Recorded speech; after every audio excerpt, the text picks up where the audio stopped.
Good evening, one and all. Welcome along. It is season 5, episode 41 of the UK Dallas Cowboys podcast. It's a nice, intimate show tonight. It's myself and Mike. It's our favorite time of year. It's draft season. Yeah. Like we were saying last week, it's bittersweet when us pair are back together. Because, like I say, it means Cowboy season's over. Yeah, it does. It does. I don't know if I'm freezing there or not. My camera has cut out a couple of times, but hopefully we're all good. You just lag. You're lagging. You look like a Bruce Lee movie. Very good. So look, we were supposed to get into talk about the offensive tackles last week. We kind of got sidetracked into talking about, the end of the season, what had happened, since then. And I know since Thursday or Friday night's show with yourself and Lauren, Mike Tagg, and Nick's, we've kind of had the news that Dan Quinn has gone to the Commanders. What were your initial thoughts on this? It was inevitable. I think, the bit that confuses me is like the comment, the tweet I made is that Dan Quinn basically waited 2 years because he could have gone the season before and decided to stay in Dallas, but he waits 2 years for that to just go to the Commanders, who were just like, it sounds bad what I'm saying, but what I just mean is that it's a franchise with a lot of issues that are beyond what Dan Quinn can fix. There are problems galore there with everything from what happened with the owners, with all the off-field stuff, with this going on with the stadium.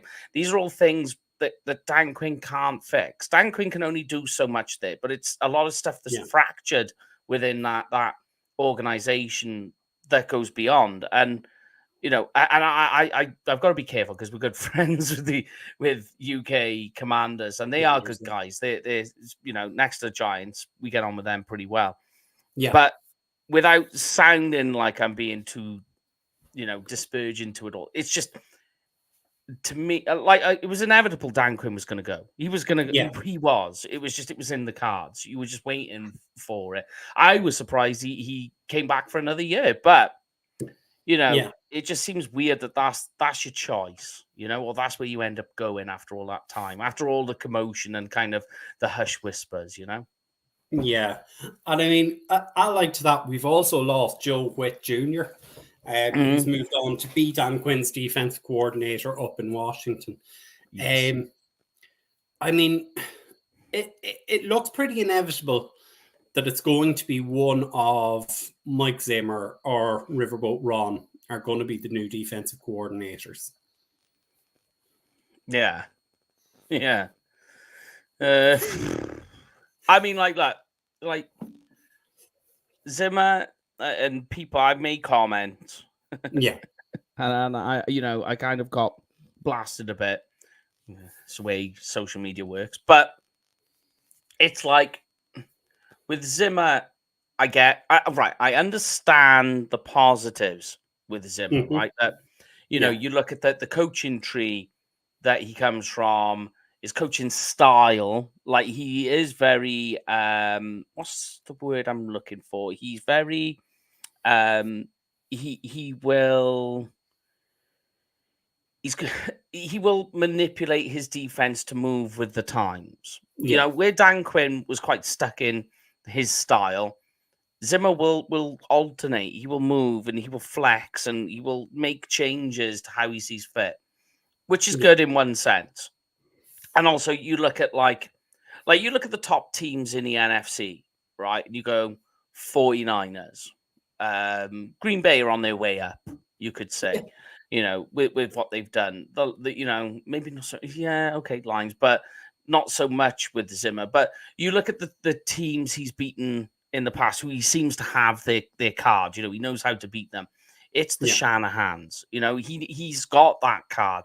He's got a lot of certain teams in the NFC that you can beat, and that's the Zimmer side. The negative side is that he's been out of the league 2 years, and I in all honesty, when he left from his last position, I thought, well, that's it for Zimmer. He's done. Like, and it was bad. It was bad.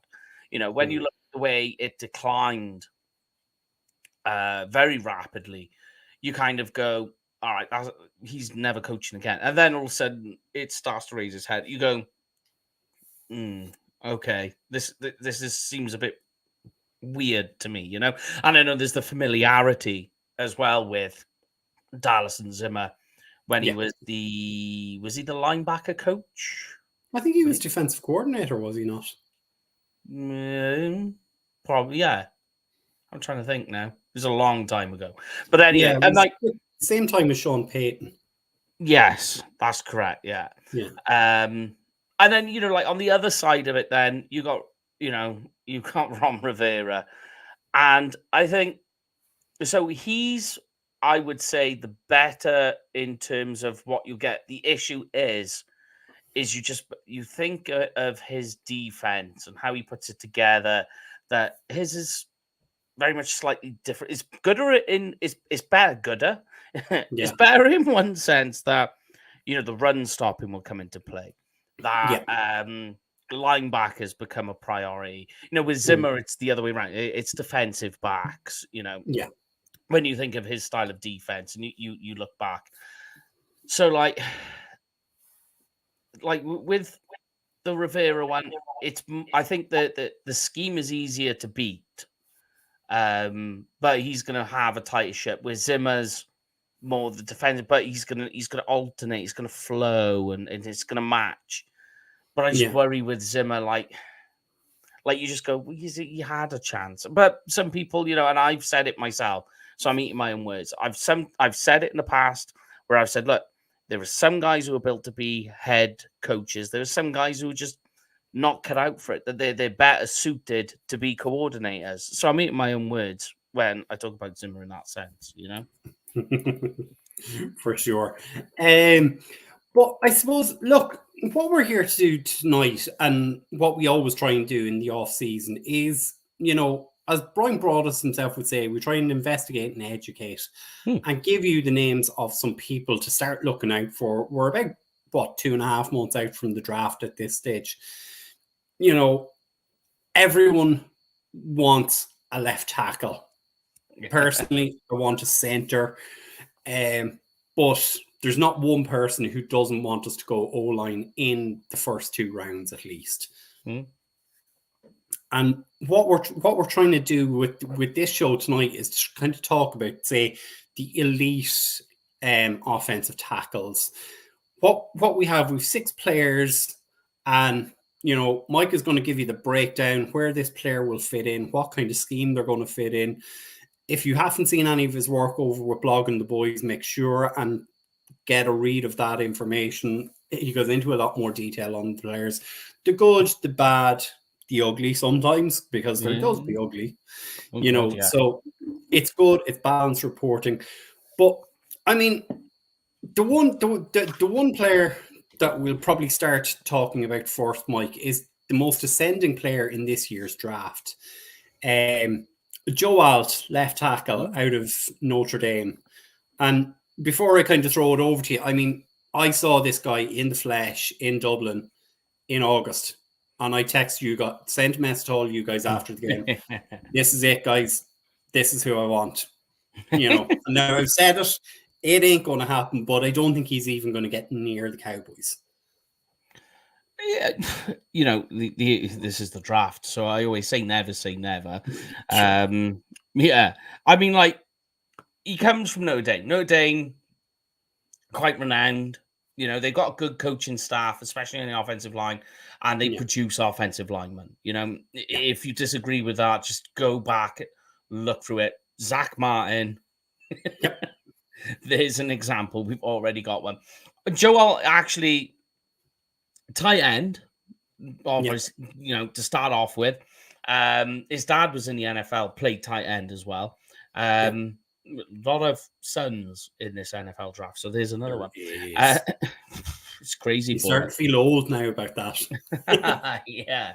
So I mean, like, he came in as a 4-star recruit as a tight end. moved and really did take to the position, took to it instantly, and realized that he could play the position. You know,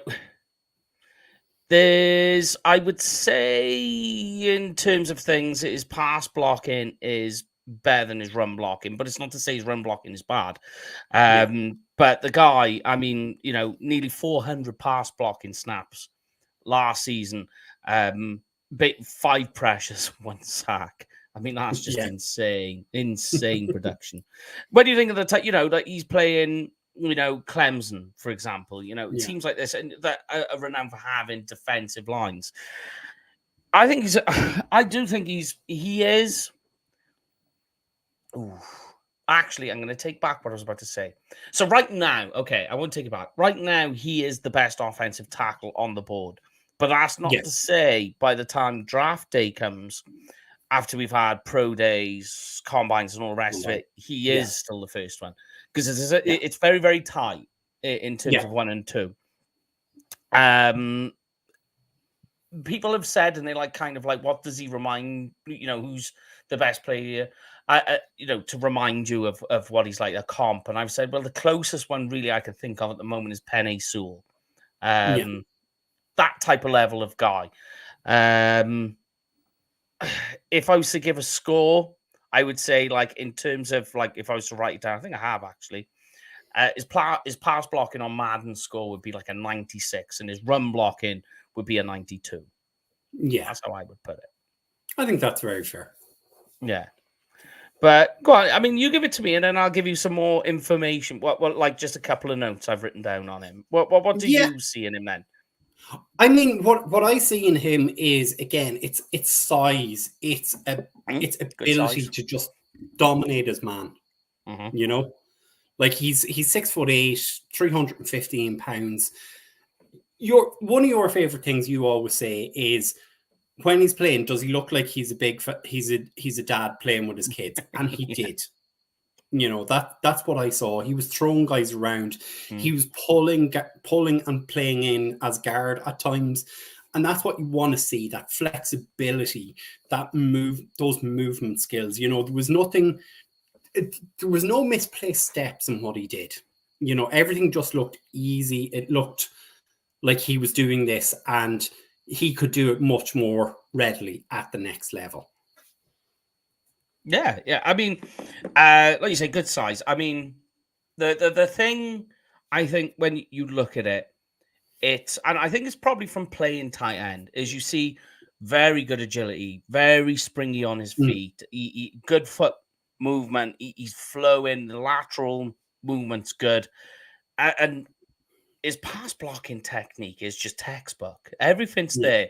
The hand striking's on time. He has good placement. You can see in the run blocking, he's got a powerful grip. The only thing I would say, though, on his footwork is more in the run blocking, that he can get himself tangled up a little bit. And, this is me kind of just trying to, because you've got to find the negative in something. He's not like this perfect guy. Yeah, there's something there. And what that tends to be then is why I've got him lower. It's not to say that he's bad at run blocking. It's just he's lower than his pass blocking. Is that he's got this footwork, but also he will mess up his base in when he's run blocking, and that really it affects how he can anchor. And that's literally the only 2 things I've found on tape, and it doesn't even come up that often. Yeah. I mean, you're kind of saying it there, and I suppose it's kind of something we've discussed a lot across a couple of seasons with this. It's his pass blocking is, as you say, it's at that elite, it's that 95, 96 Madden grade. The run blocking is a little bit behind. It's not massively behind, but it's a little bit behind. And, if as a team we're trying to get back towards the run, are you looking at maybe a different type of player to Joe Alt, or are you going, that's something we can work on? We can work to improve that run blocking ability. You could, I mean, you could work on it. Like that. The good thing with the tackle position this year is it's deep, and at the top, say first 2 rounds, there is differences in between the players, but it's more of the differences in what do you want your offensive lineman to do. Yeah. You know, I wouldn't suggest it. You know, I was been looking at Graham Barton today, and you're looking at that. There's a different type of offensive tackle again when you look at it. Like I wouldn't take him a tackle. For me, he's a guard. Right. But you know, there's a lot of differences in these guys. You know, I mean,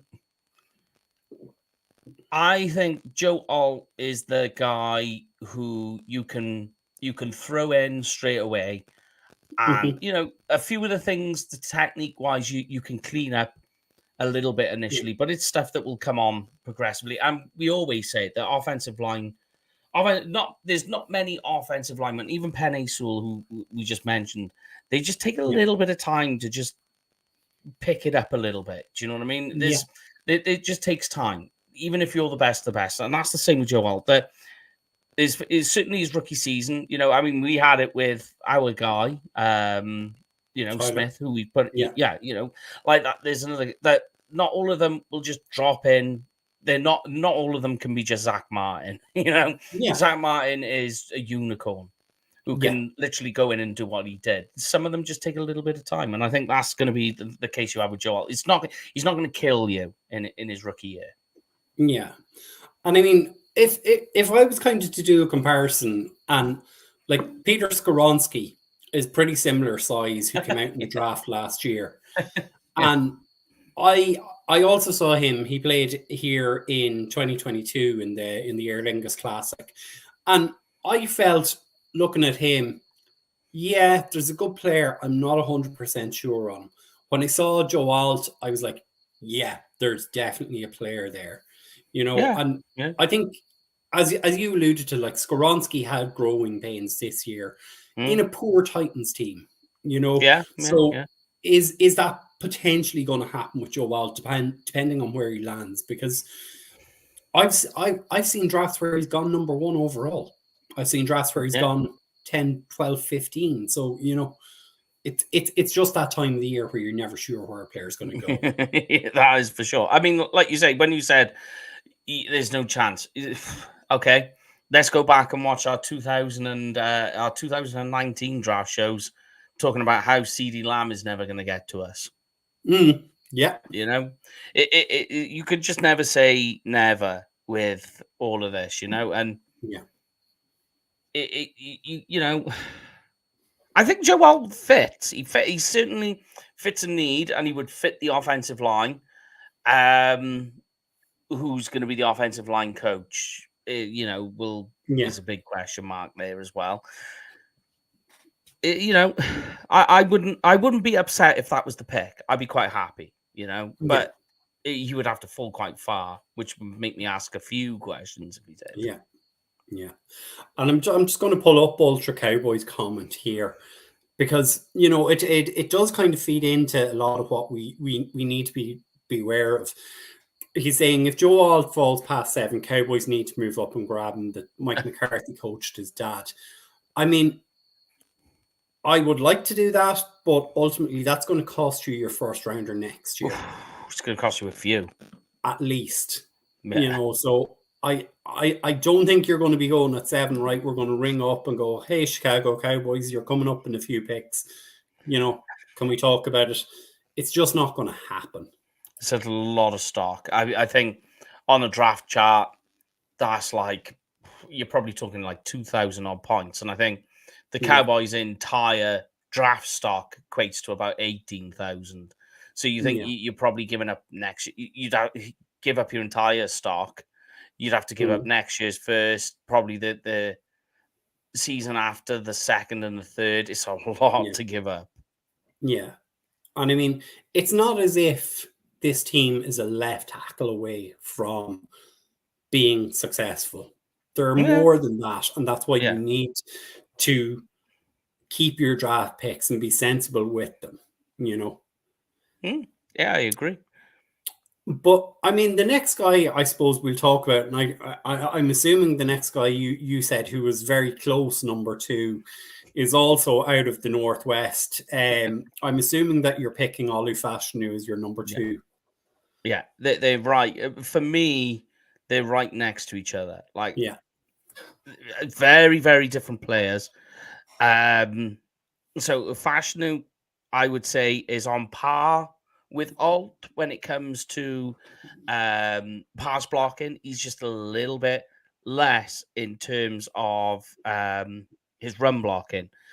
Yeah. But he's just this is a guy who is completely different to Joe Alt, right? So Alt, great, good hands. Footwork can set him a little bit off sometimes in terms of anchoring on run blocking, but with Fashanu, his hands are the problem.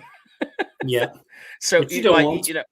yeah, his hand. So it's more of misplacement at times, and it can be inconsistent. But he's got the speed, he's got the quickness, he's got the aggression, he's very controlled, he's got the great length, but he does have strong grip. You can see he has a strong grip. Yeah. But he's just this is just like a different type. When we were talking about different types of offensive tackle in this year's draft, here we are. We're talking about two guys who are right. They are like, if I was to, off the top of my head, rank them, I'd have like in my top 50 rankings, Joe Alt would be like number 6 or number 7. And Fasher would be like number 7, number 8, right next to each other. Yeah. And it'll be the combine where we can separate these two guys. That will be the place. Yeah. But it's going to look squiffy on the physical, because I think Fasher, he's going to look better on the athletic drills, but in like the when they start doing proper drills and they start doing blocking drills, movement drills, I think you'll see Alt look a little bit smoother. Yeah. That was kind of my take, is that the footwork on Olu Fashanu is a little bit, it's a little bit rough and ready. It can be. And as you say, then that leads to hand position and hip positioning being out of place. It's a little bit jumpy rather than that smooth hands out, make the block, slide with the players as you want with your your kind of offensive tackles. Yeah, I mean, like, this guy was on fire last year. I mean, that's for sure. 0 sacks last year, so that says it all.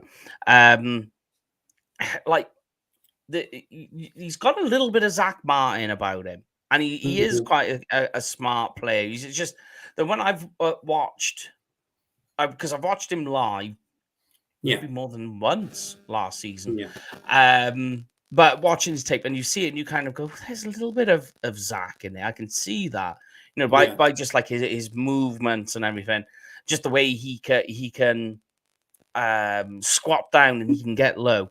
But talking of get low, one of his biggest problems is that you can see he can get low. He knows how to do it, but there are times when you watch it and his pad level is just way too high, and you're just looking at it going, "You need to get that," like as if he needs to get on, the old where they've got the nets.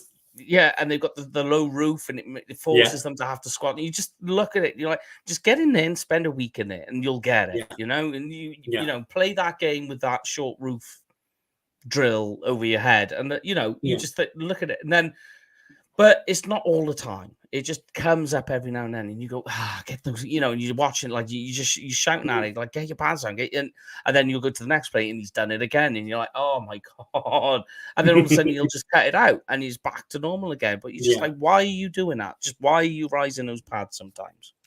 Yeah, and I mean, Olu Fashanu is a player who could have come out last year. Yeah, and I thought he was actually. He was predicted as a potential top 10 pick last year. So I mean, has the extra year in college football benefited him? Has it hindered him, or has it hindered him in any way? Not in that way, no. I would say he didn't move the needle either way, to be honest with you. I honestly thought he was coming out, like, because he's one, when I do my draft boards, There are some guys who you'll do it, and then they're on your board, and you've done parts of it, and you're looking, and you're going, where is he on the list? And he won't be there, and you're like, so you got to copy and paste into the next year's, because I had him on there, and I was just like, okay, watching tape, and you're like, okay, and then all of a sudden it's like, going back. But I would say no, it hasn't moved the needle in that sense, in that way. No, I mean, I don't know what you think. I mean, it's hard to say, it's hard to argue that it's really hindered him. I mean, what I would have said is, as you say, it's the happy feet, it's the high pad level that you would have hoped those kind of things would have been ironed out this year, that he, just develops, and it's like, right, I'm really it's men against boys. And, it's a concern, as you say, when a pad level is high, because defensive tackles, defensive ends are going to get in, they're going to forklift you at the NFL level. And it's something which is on tape for any NFL team who's looking at him and going, right, if he's coming into the NFC East, I'm gonna send one of my guys right on top of him and see if they can forklift him. And then does he have the sand in his pants to actually shed it or hold up? Because that doesn't get as highlighted in a college game. Yeah, I mean, like, I get why he did it. Do you know what I mean? I mean, he had that late season injury, and he's probably worrying about how that's going to affect his draft stock. So I'll come back for another year. And in all honesty, I would have been like, I would have, And the good thing is, for a guy like that, is they've got NIL now. So it's not like a massive rush for them, to return. So he goes back to Penn State, has another year. The needle didn't move either way for me. Yeah, absolutely. But speaking of needle movers, and this is a guy you've definitely already done, and you've a profile up for him on Blogging the Boys. It's Talisa Fuaga.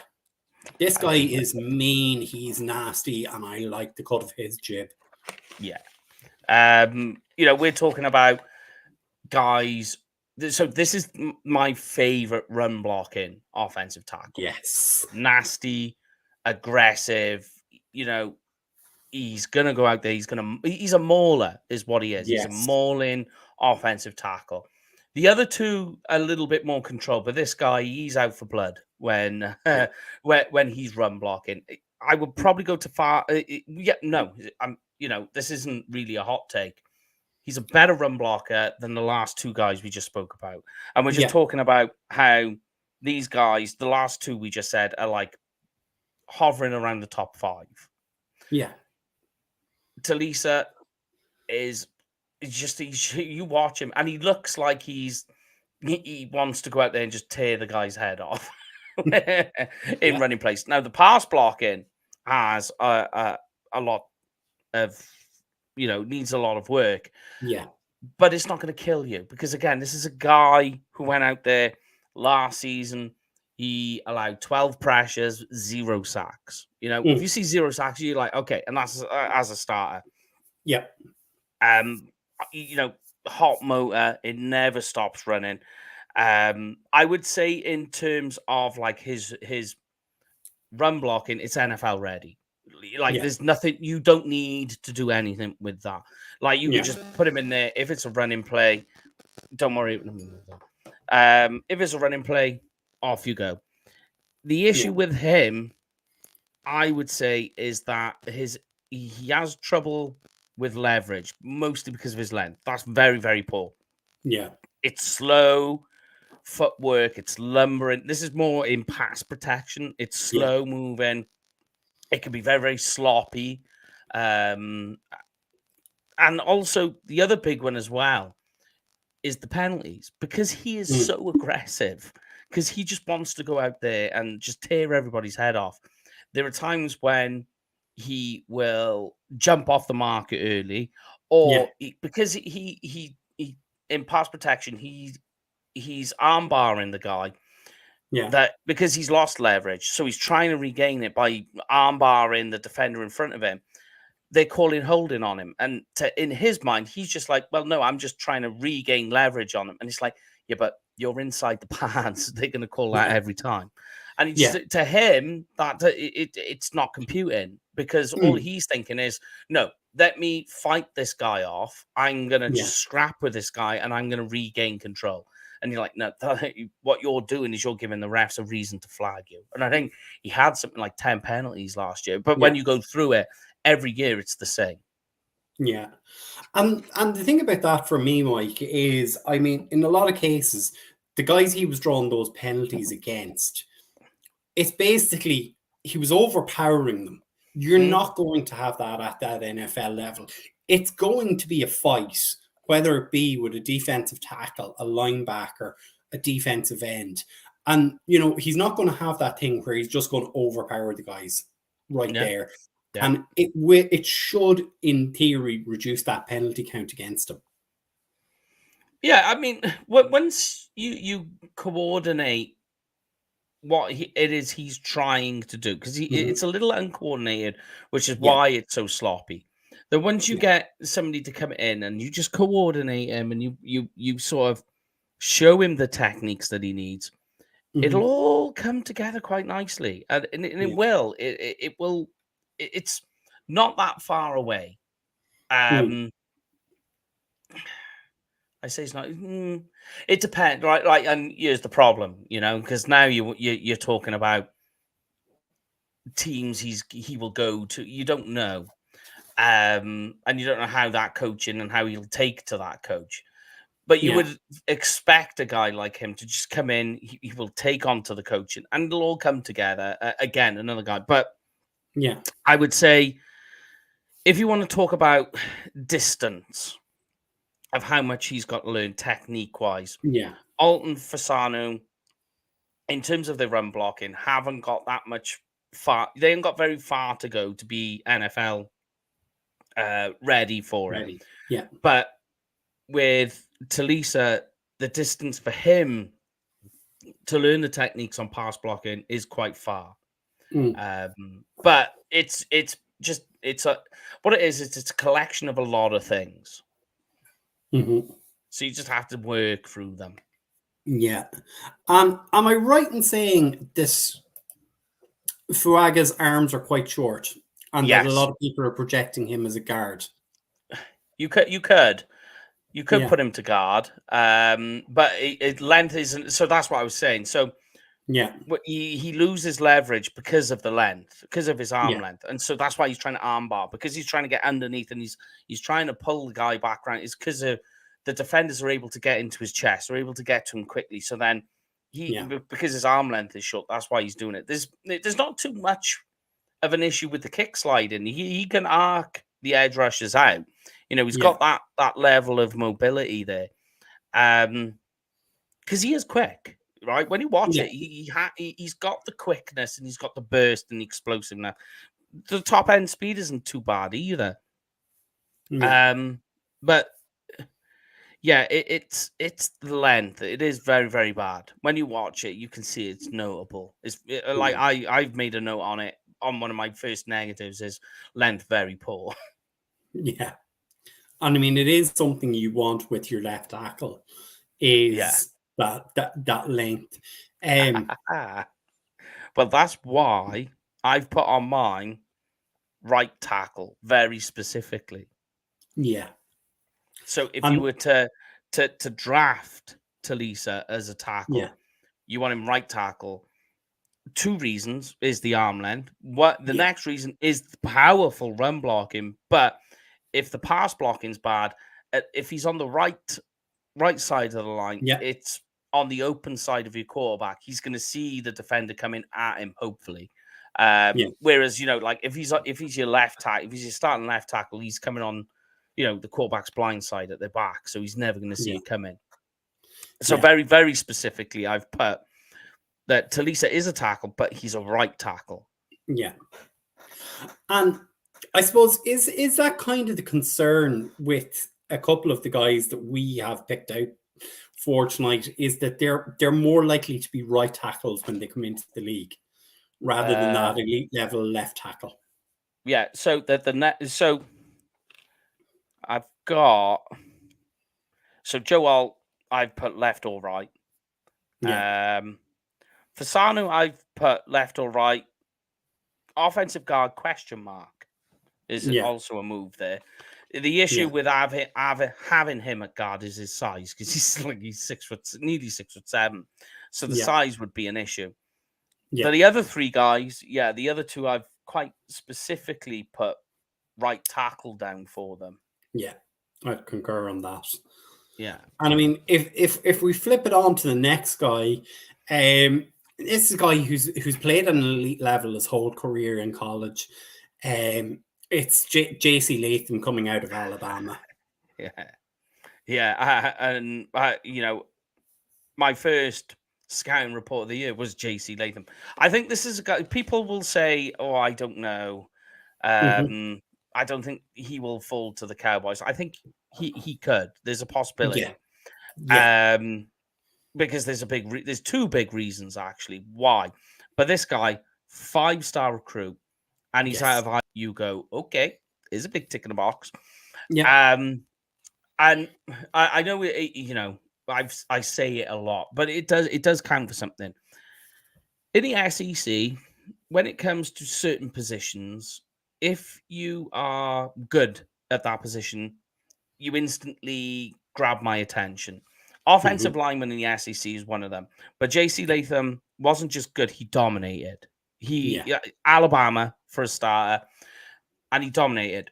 He's in the SEC and he allows 2 sacks. The season before, I think he doesn't allow any. And I mean, this guy is just a mountain of a man. 6'6", 350 pounds. He's a huge dude. And you go, ooh, okay. Well,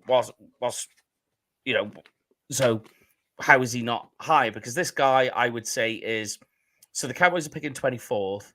This is a guy who could go slightly just before the Cowboys, like 21st, 22nd, somewhere around there. Yeah. So I think he's the best all-rounder out of the guys we're talking about. Huge guy, but he can accelerate. He bursts out of his blocks and just fires off quickly.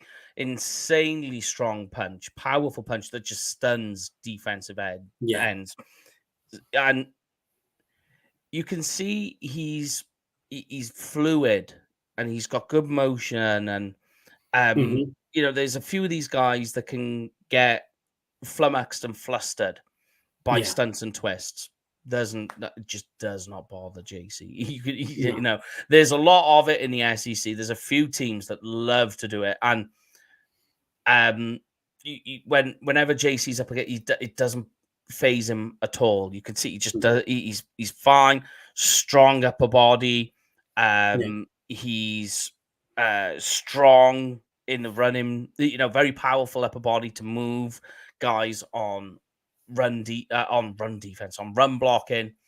But the big issue, and this is why I think he could fall to Dallas and why it's going to be a concern if the Cowboys take him, is he is one of the most penalized players coming into the draft, certainly on the offensive line.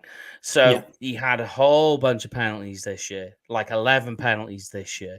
He led Alabama in penalties the year before, and he had a whole bunch the year before that. Like, people go, oh, well, that fits Dallas Cowboys quite well. And then you're like, oh, yeah. And it can be an issue of ill discipline. And it's some of it is down to him pouncing. He does these reach blocks and it falls apart, and then he'll pounce on them and he's just getting called for it. And he will get flagged a lot. The other one, for a guy his size, which kind of confuses me, and I'd have to ask somebody over at the Scouting Academy why this happens, that he struggles for a guy his size with all this raw power. He struggles with power rushes. So when power rushes come at him and bull rushes, he will move on them, and you think, well, this should be your speciality. You're a really big guy. You should be overpowering them. And I don't know why that happens. The other problem is that more a size and positioning thing in that he's not low enough in his stance to kind of balance himself properly, I suppose. I mean, it could be. It's really weird to watch. It's unusual. Yeah. Because like bull rushes, it's just basically it's just a physical battle. It's you versus it's your strength versus their strength. And he is a strong guy. And then you watch him come at him, and you're like, this isn't Yeah. making any sense. You should be killing this guy. Mm-hmm. And then obviously the other issue is he did have a lower leg injury. Yes. Is what they put in it as, which was literally the last game of the year. So how he looks, the combine's going to be the big one. We don't obviously see the medicals, so Yeah. that's going to be a big one. Another one I find a bit weird with him, which he does at times, is he will. So there'll be a rusher coming at him, and I think it's on my Twitter, is that a guy will come at him. Now, all he's got to do at this stage is just put your hands on him. You put your Mm-hmm. hands on him, you engage the block and go. And he kind of just stops and just stares at the defender. Doesn't even get his arms up. He's just staring at him. So the defender just goes, okay, and just literally just runs around him. Doesn't do any sort of particular pass rush move. And it is something that comes up with regular. And it's weird to see because you're just like, just engage him, put your hands up, and it happens. And if you want to see what I mean, and it does look very, very strange, just go to my Twitter and look at the JC Latham, and it's like the bad, and it's just one play of him standing there looking at the defender just going, okay, you're not gonna block me, I'll just run around you then, okay. And it is literally like that. It's very strange. And the other one as well is that he, as you say, he can get his pads up, but he puts his head down, and I don't know what that's about. So his head goes down, and he's not looking. So then, what that means is he has to then, when he's coming back up, he has to overextend to get onto block. And what that will do is, it because of his size, because he's such a big guy, and there's a lot of guy to move there. And he's trying to do it quickly. He's trying to do it as snappy as he can. It leads to complete miss blocks. Like he's just it's just a complete whiff. And then he's trying to use that explosiveness to recover, and he's doing as quick as he can. But I mean, like the penalties is the big one. But the prototypical size, good arm length. We was talking about arm length. This guy has no issues with that. Good leg drive, good aggression, as you say, high motor again. And another sneaky one, which we see guys like Zach Martin do. We've seen Tyron Smith do it too. Is they understand a sneaky little subtle thing that they can do where they can almost use their defender's momentum against them, which then makes the defender unbalanced in front of them, and they can quickly jump on top of it. He actually can do that. You see him doing it. It's very clever. It's a nifty little part of pass blocking, certainly, that they could do, and it's one of his better things he can do.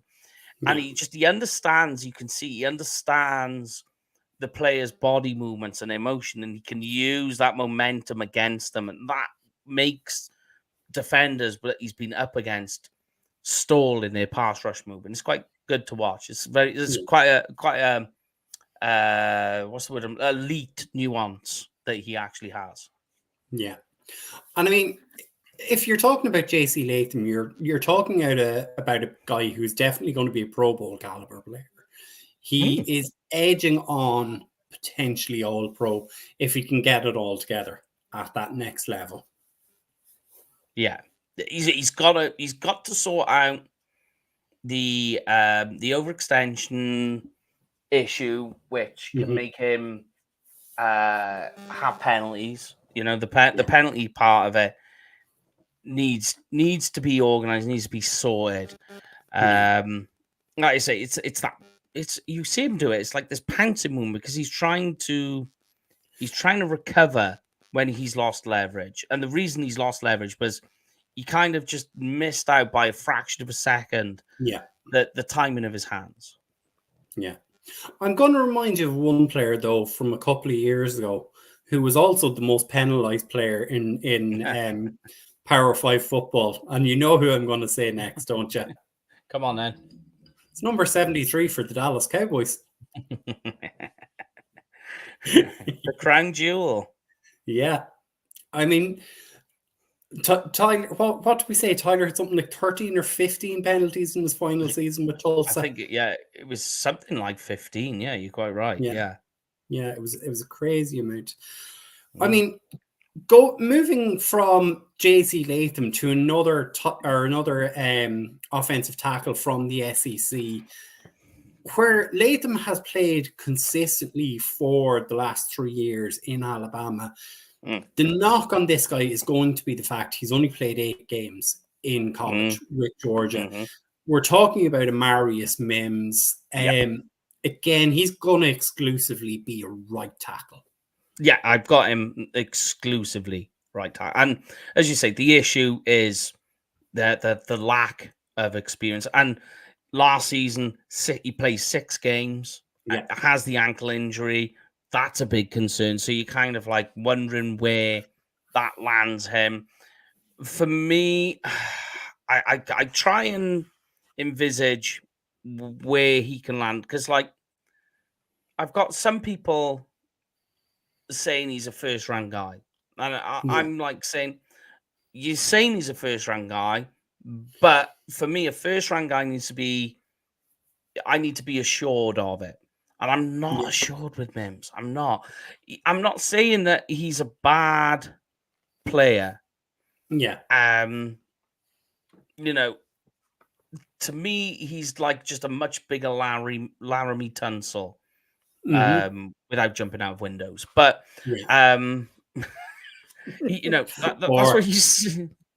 Or the gas mask, but I can't be assured. Sorry, no, he didn't. Was it 6 games? Or was it 6 3 games yeah. he played? He did play 6 games. Okay. Yeah, 6 games. So the medicals are going to be the big one with him. Medicals need to be the big one. That doesn't assure me he's a first round pick. I can't see this guy. If you want to take him as a gamble second round, which the Cowboys often do, so that really lands in their wheelhouse. Okay, that's a little bit better. Third round, slam dunk. I can't see him going that far down though. No. Big guy, 6'7", 340 odd pound.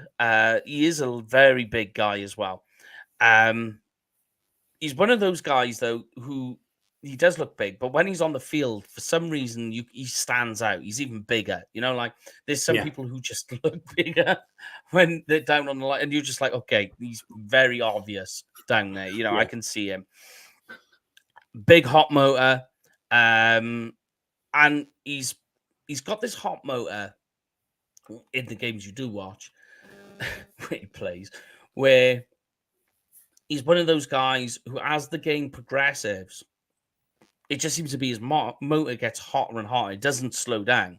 And as the game is going on and defenders are wearing out, he's just still going. He's just like it seems to be he's getting like that seems to be his motivation to go further. And you can see, and you're watching it, you're going, oh, right. It gets into the full quarter and he's really, really starts to dominate.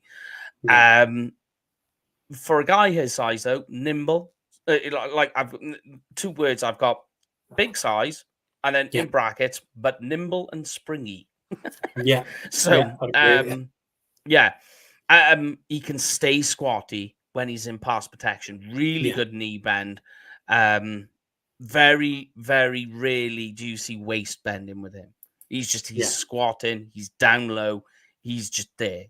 And if you've got a guy that size like that, then it's game over. You're not moving a guy like that.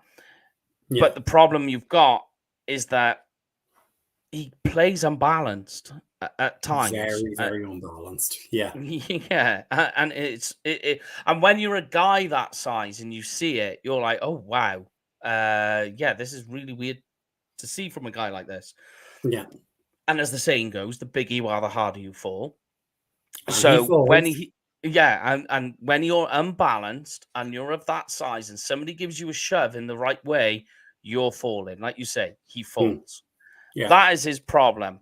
The other big one as well, and I'm wondering if perhaps it's an experience issue, is that they sometimes, the way Georgia have played football with Kirby Smart the last couple of years, they're liking to get offensive linemen into the second level, into the next level, bully people around. And they asked him to do it. And he gets into the second level, and you can see him just looking around like a lost child like he's lost his mother in a supermarket. Yeah. And like as if he's just completely lost, doesn't know what he's doing up there, doesn't know why he's up there, what he's supposed to be doing. Almost like as if he's trying to think to himself, what are the rules? Am I allowed to do this here? And you're like, oh no. And I'm not saying that's why he's doing it. It's almost like that's what it looks like. And it looks like a guy who's just completely lost up there. So that needs some work, most certainly. In terms of like pass blocking, run blocking, they're about on equal par, I would say. Yeah. I agree. The other knock for me with him is his handwork is not great. It's very, very vanilla. There doesn't seem to be a move 1, move 2, move 3. It just seems to be, as you kind of said with the being upfield, it just seems to be hands out. That's it. Yeah. And that's not going to cut it at the NFL. No, so I think that's an experience thing, to be honest with you. It has to be. It has to be. Yeah. Absolutely. So the last guy we're going to talk about, and this is a guy who's been at the collegiate level for 5 years. He does not lack in experience. And it's going to surprise a few people when we call this guy's name. It's Patrick Paul out of Houston. I like him. I do. Yeah. I like him. Believe it or not, I think he's and take this with a pinch of salt, but I read somewhere, and I think it was like during the bowl season last year, that he's the only offensive tackle in college that had an 80 pass and run blocking grade in each year he played in college. Yeah. And I know his PFF and all the rest of it. And you kind of have to take, with a pinch of salt. But it just highlights a little bit, just like how, what's the word I'm trying to find? I'm losing words today, Brian. But it just goes to show how consistent he is in each aspect of being an offensive lineman. You want to find a comp for him. The only one I can think of is Christian Darrisaw. That's my best comp for him. But I actually like this guy. So if the Cowboys, because people seem to say, oh, listen, unless it's a run-stopping linebacker or an offensive tackle in the first round, I don't want to know. And it's like, well, bear in mind the draft philosophy of the Dallas Cowboys in the first round. We have seen it. Yeah, we might say this is what the Cowboys need, and we've been watching it. LVE was a good example. We should have read the tea leaves a bit better to know that was coming. Mazi Smith, CeeDee Lamb, Micah Parsons, like all of these type of players. What they did is they went, this is the best player on our board. This is the number one player on our board. Yeah, we need X, Y, and Z. Right, so that means we got to go down here, or we take this guy who's the best player on our board. And that seems to be where they go when it comes to the first round. Yeah. They don't care what the fans think of the position need in the first round. If that's the number one player on their board in the first round, that's who they're taking. And, CeeDee Lamb is the best example of that. And Micah Parsons, we all thought they were going to take, JC Horn, was who we all predicted. Obviously, he goes before us. The Cowboys go away. They trade down. They take Micah Parsons. Was not on anyone's list. Although I did write it on my list. Not the way that it happened, but I was just like, I reckon they take Micah Parsons as just a dart throw, as a guess. Yeah. But what that means is if that's what they're going to do, and it ends up not being an offensive tackle in the first round, which is going to make fans explode, Patrick Paul, I think, is a brilliant guy in the second round you should take. Yeah. Like, people, I'm just saying, just go and look at it. Yeah. There's work to be done, right? There is. Yeah. Kick slide needs a whole lot of work. Like, I don't even know what you even call what he's doing when he's kick sliding. If the Cowboys ask him to, if they decide to go down a lot more, because I think the Cowboys did last season, they did too much gap power, certainly with Tony Pollard. If they decide to stay down that route, then I'm gonna say Patrick Paul could be a bad fit. I'm not saying he would, but he could be a bad fit. He seems to be better when he's floating in a zone blocking scheme and everything's moving in unison. In gap power, I just don't think he has the strength and the power to be able to continually play that way. But when you watch him in just like when they're in pass blocking and he's up front, I mean, this guy's footwork up there is just, it's smooth with a capital smooth.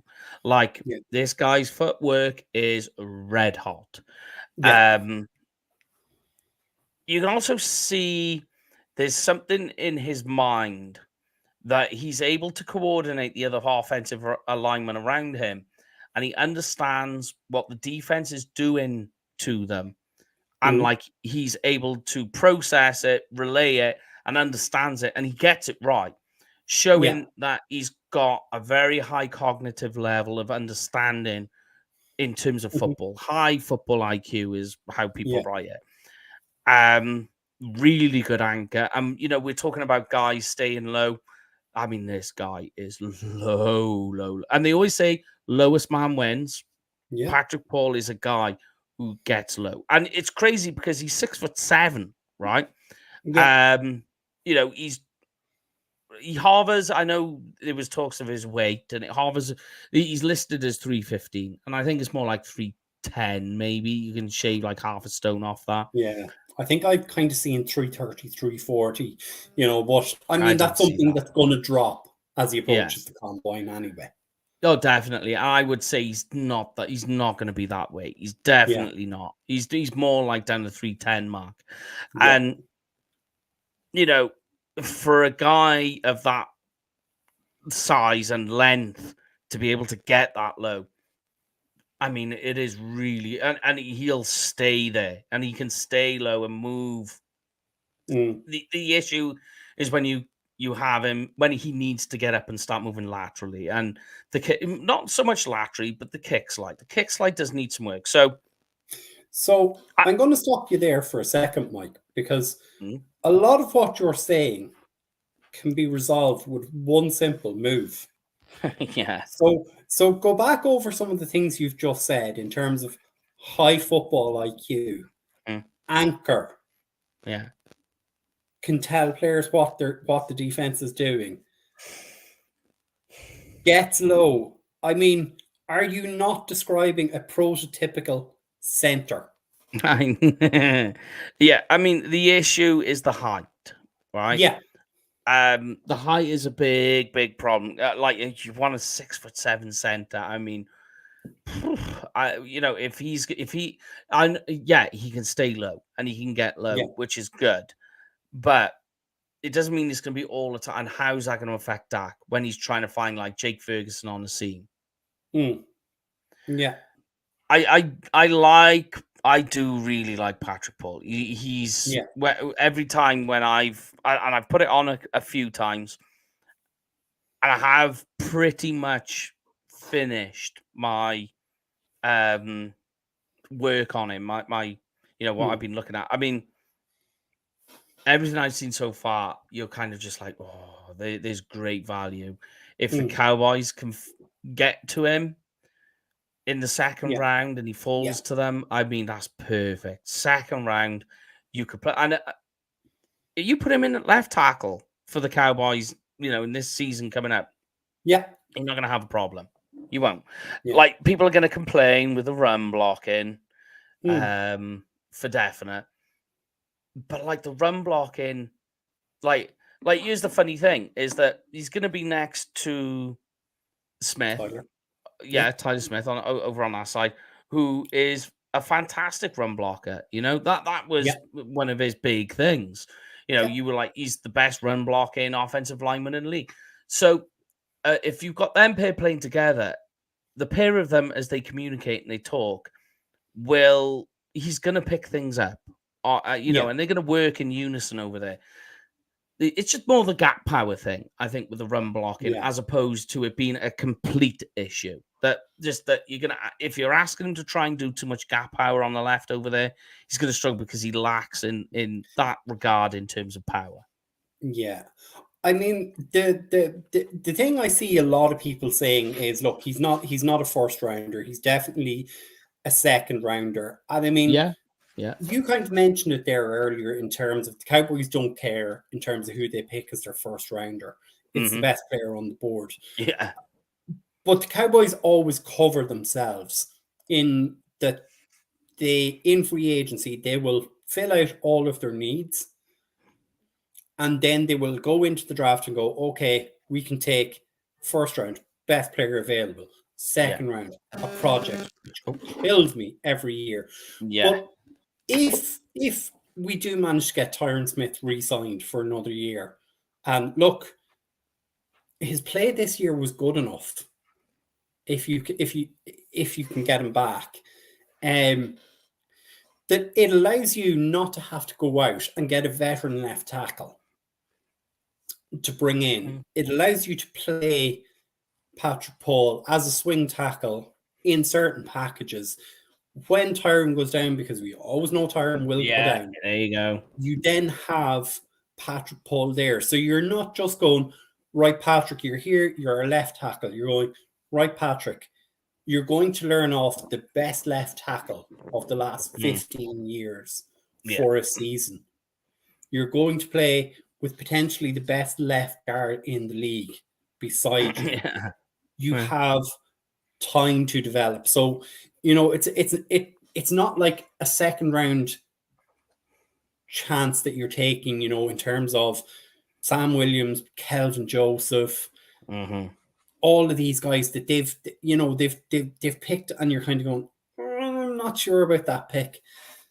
It's actually something you're going, okay, I understand the project with that. Yeah. And you think, like, in the past, like you say, you mentioned names that have been project second round players. Yes, he's a project, but he's not a project like these guys have been in the past. He's more of a guy you're trying to tweak. You're trying to mold a little bit. You're not, with the other guys, you were trying to create something. With Patrick Paul, you just need to elevate. So you're not going to create, you're going to elevate. Yeah, absolutely. Yeah. So look, that's our rundown through the offensive tackles. Joe joined us late, but he does have a question for us. Joe's Longhorn bias coming in. If running back Jonathan Brooks is there in the first round, would you take him? Nope. Agreed. Yeah, it's as simple as that. The injury is a problem. So that means, really effectively, if everything comes on schedule, you're looking at, by the time he's taken, he's coming in as a starter, then you're looking at like October, perhaps, I don't want that off a first rounder, that's for sure. And that's beyond the other issues of him fitted in the Dallas Cowboys scheme. There's other issues beyond just the injury. As I say never. But I don't see a running back in the first round this year. No. Just don't see it. I think we both kind of said this last week. Probably there's not even a second round running back this year. Someone will be drafted in the second round for sure. Yeah. But you're probably looking more at a 2-3 or a third round grade than a pure second round player. I can see I can see Blake Corum going first to his old coach back in the Chargers. I can see Harbaugh getting to his second round pick and going, there we are, let's just take Blake, because he knows who he is, he knows who he's got. And the Chargers need running back. So there you go. Yeah. Like that absolutely is the one that makes sense to me in terms of who will be the first running back off the board.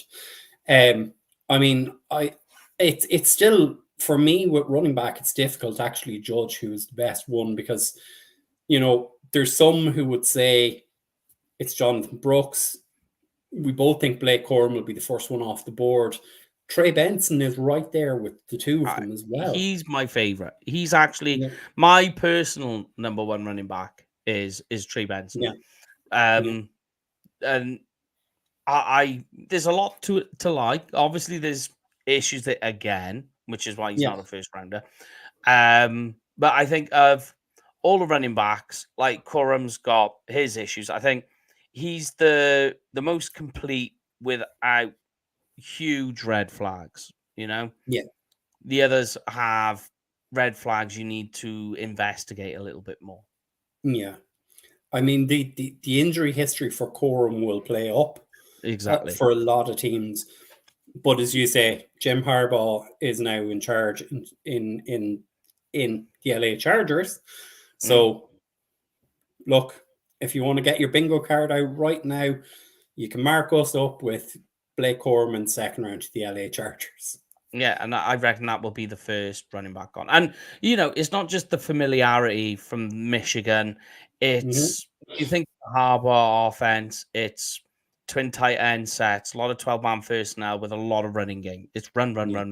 When you think about it. When you think of the 49ers when he was there, when you think of Michigan, that's what it's. Tight ends play a big vital role in it all, but it's all about the running game. Yeah, it's just a pity we drafted one last season. Who let's be kind to him. We hope for a lot more in the second season. It'll come together. I feel confident.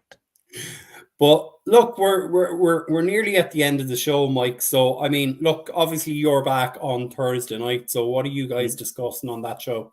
We are going to discuss first round options, and we got Jay Tuck with us.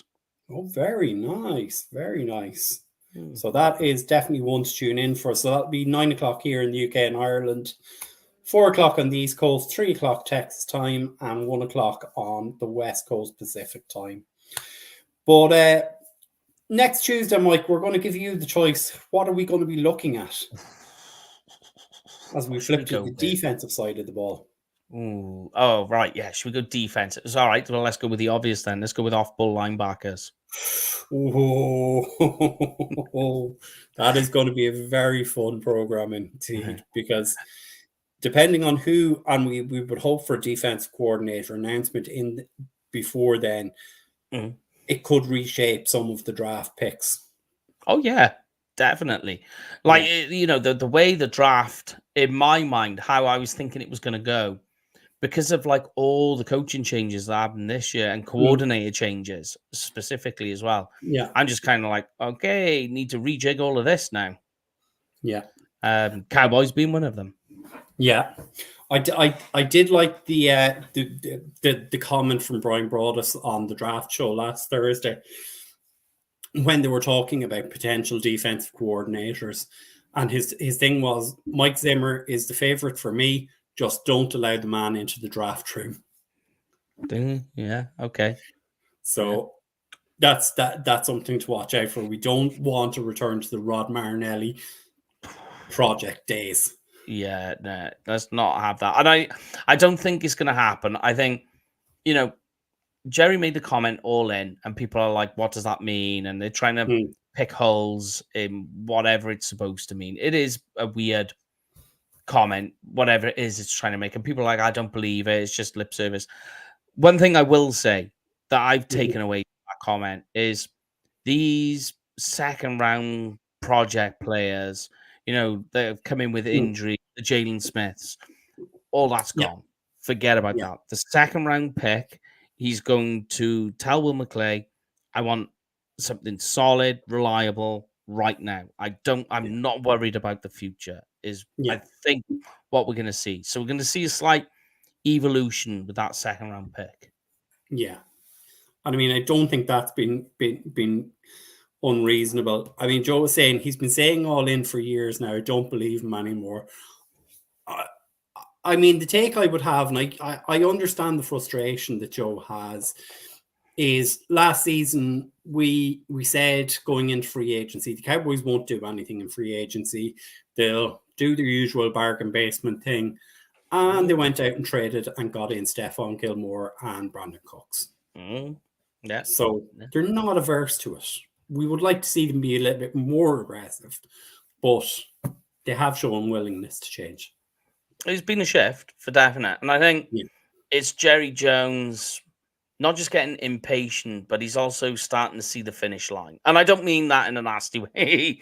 Like, he's seen the finish. I mean, like, as in that eventually the torch is going to be passed over and he can see that. The whole thing this season with Jimmy Johnson going into the ring is him looking towards the end of things and going, okay, let's just end this. This is just silly. I don't want to end on a bad note, or I don't want to be closing or getting close to closing on a bad note. And that's what the Jimmy Jones. So that's what that is about. And it's all shifts of change in attitude. And eventually, I think, is perhaps possible, is Jerry Jones is just going to literally, in terms of future and all the rest of it, he's just going to throw that towel in the ring and just go, right, let's go for it. And you will see it, I think, for me, is what I'm thinking, is the second round pick. Yeah. He's not going to mess about. Yeah, absolutely. So before we get out of here, Mike, let's pay the bills. So if you want to give a shout out. All right. If you're going to a game this season, make sure to get in touch with Cowboys Experience. They have game tickets, stadium tours, meet and greets, events, everything that you could ask for. Anything you need, obviously, just get in touch with them. Let them know UK Cowboys sent you and use that promo code because you will get what you get, Mr. Brian. You get free stuff. Free stuff. That's right. Cowboys Experience. And there's other stuff, but we're not allowed to talk about it anymore. Well, we're going to talk about a lot more after the Super Bowl on that. I was speaking to Barry, funnily enough, yesterday. So we'll get on to it. I've told him as well, we'll create a nice big chat group with everyone organizing stuff to come up with some ideas. It sounds good. It sounds good. But look, let's get out of here. I'm going to pass it over to you. It's a good night from me. And it's a good night from him. Good night, all.